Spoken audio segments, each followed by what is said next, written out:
Bagaimana adab kedua orang tua? Apa ini? Hakikah anaknya jika orang tuanya tidak mampu. Akikah ya, bukan hakikah. Pakai A. Akikah. Jadi jangan salah sebut akhi. Adab orang tua terhadap akikah dia jalankan. Kalau dia tidak mampu ya sudah gugur darinya kewajiban.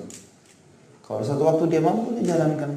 Tapi kalau di hari ke-7 lewat dari itu juga tidak mampu, orang yang miskin Allah tidak pernah membebankan hambanya di atas kapasitasnya.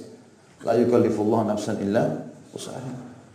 Pernah ada sahabat datang kepada Nabi SAW siang hari Ramadan, keringatan.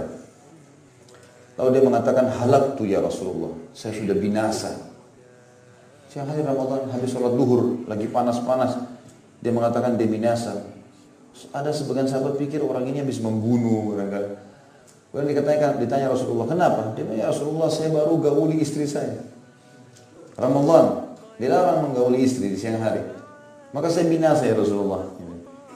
Kata Nabi SAW, kau punya budak yang bisa kau bebasin sebagai tebusannya? Tidak ada ya Rasulullah.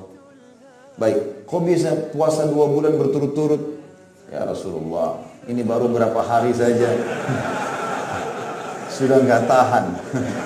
Apalagi 2 bulan berturut-turut. Baik, bisa berikan makan 60 orang miskin? Tidak bisa ya Rasulullah. Saya sendiri orang miskin. Bagaimana memberikan 60 orang miskin makan ini? Nabi SAW diam sejenak. Dan ini tradisi beliau SAW. Kalau tunggu wahyu datang. Gitu kan? Orang ini masih dulu di majelis Nabi SAW. Ternyata tiba-tiba ada orang datang bawa 1 keranjang besar kurma. Sedekah, ya Rasulullah, ini sedekah. Terserah Rasulullah mau bawa buat keluarganya, mau kasih ke orang-orang, silakan. Nabi SAW melihat, Nabi bilang, mana tadi orang itu? Berdiri dia di sana. Saya ya Rasulullah. Kata Nabi SAW, bawa ini, sedekahin ke orang-orang supaya tertebus salahmu itu. Apa yang dia bilang? Ya Rasulullah, demi Allah tidak ada orang di kota Madinah lebih miskin daripada saya. Artinya saya lebih berhak dengan kurma ini. Maka Nabi SAW tertawa, sahabat tertawa sampai urat leher beliau kelihatan. Nabi bilang, kalau begitu makanlah. Maksudnya Allah tidak bebankan kalau tidak punya kemampuan. Gitu. Ya sudah. Tapi ini kalau tidak mampu, jangan rekayasa keadaan. Allah tahu walaupun antum sembunyikan itu. Ya.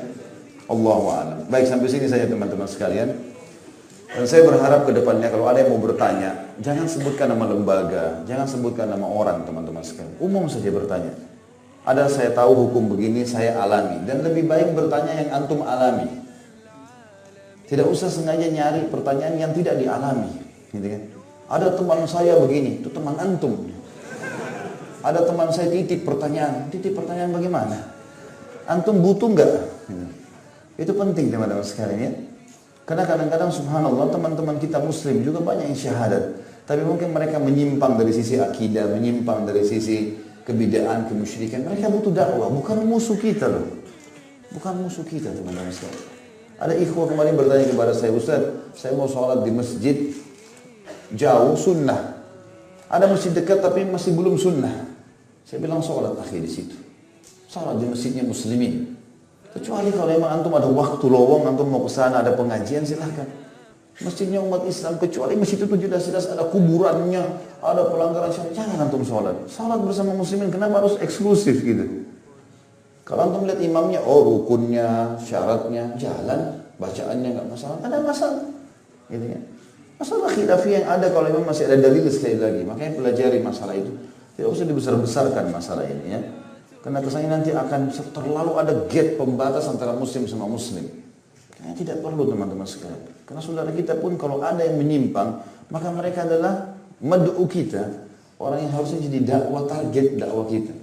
Kalau antum lihat ada seseorang yang masih melanggar agama, mungkin akhwat kita lihat ada temannya atau tetangganya belum pakai jilbab, atau mungkin ada laki-laki yang masih belum menjalankan sunnah-sunnah Nabi SAW, belum sholat di masjid, atau pakaiannya masih terbuka, atau mungkin masih tatoan sana sini, atau apa saja. Jangan dipandang dengan pandangan sinis teman-teman sekalian. Senyum dengan mereka, rangkul mereka, salaman dengan mereka. Ambil hatinya teman-teman sekalian. Maka kita bisa menjadi penyebab mereka dapat hidayah. Itu yang Nabi SAW lakukan. Pernah ada Arab Badui datang, kita tutup dengan ini.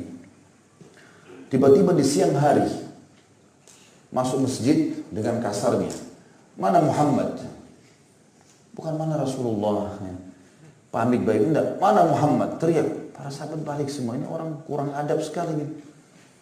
Maka Nabi SAW mengatakan, iya, ada apa?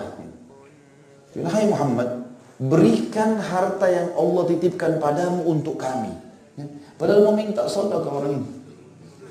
Caranya ngancam.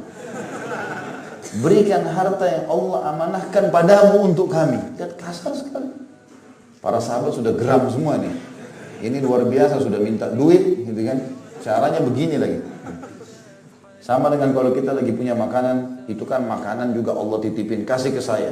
Gimana caranya kita mau kasih nih, gitu kan. Tapi seperti itu loh. Para sahabat sudah geram. Nabi SAW lihat itu. Nabi SAW kasih, baiklah. Nabi dengan santun, baiklah. Ini orang jauh dari agama, kasar dan terhadap Nabi loh, sallallahu alaihi wasallam. Dikasih sama Nabi, ini ambil. Apa Nabi bilang? Sudah cukup. Dia bilang belum. Bayangin itu. Udah kasar dikasih bilang belum lagi. Kata Nabi SAW, baiklah. Sini ikut ke rumah saya. Ikut ke rumah Nabi SAW. Dalam rumah dikasih. Sudah cukup? Belum. Masih, gitu kan? Sampai Nabi dirasa sudah banyak.